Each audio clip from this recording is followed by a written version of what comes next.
तेलंगाना के वज़ीर आला रेवंत रेड्डी की जानिब से दरियाए गोदावरी और कृष्णा से सिर्फ 1500 टीएमसी पाने के मुतालबे पर बीआरएस के सीनियर रुकन असेंबली टी हरीश राव ने शदीद रद्दअमल का इजहार किया। हरीश राव ने रेवंत रेड्डी पर इल्ज़ाम आयद करते हुए कहा कि वो तेलंगाना के आबी हुकूक को कमज़ोर कर रहे हैं।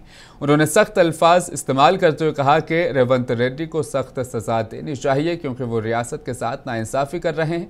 हरीश राव ने याद दिलाया कि साबिक वज़ीर आला KCR ने सेंट्रल वाटर कमीशन की रिपोर्ट के मुताबिक दरियाए गोदावरी के 3000 टीएमसी में से 1950 टीएमसी पाने का मुतालबा किया था। बीआरएस ने दरियाए कृष्णा से 763 टीएमसी पाने का मुतालबा किया, लेकिन रेवंत रेड्डी ने सिर्फ 500 टीएमसी की तजवीज़ देकर ट्रिब्यूनल में तेलंगाना का मौक़िफ़ कमज़ोर कर दिया है।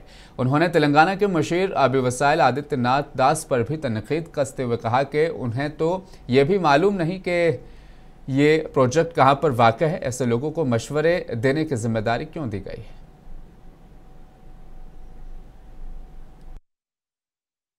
గోదావరిలో 1000 జాలంటావు, కృష్ణాలో 500 జాలంటావు. నీ అయ్య సొమ్మ నువ్వెవరు? నువ్వు ఈ రాష్ట్రానికి కాపలదారుడి. ఈ రాష్ట్ర ప్రయోజనాలు కాపాడాలి కానీ రాష్ట్ర హక్కులను చంద్రబాబుకు రాసిస్తా, ఆంధ్రప్రదేశ్కి రాసిస్తా అంటే ఈ రాష్ట్ర ప్రజలు ఊరుకోరు. ఈ రాష్ట్రం 4 కోట్ల ప్రజలది. నువ్వు ప్రజల పక్షాన మాట్లాడతావా, చంద్రబాబు పక్షాన మాట్లాడతావా? నువ్వు 1000 ఇస్తే చాలు, 500 ఇస్తే చాలు అంటే ఇదేదో చంద్రబాబు పక్షాన మాట్లాడినట్టుంది.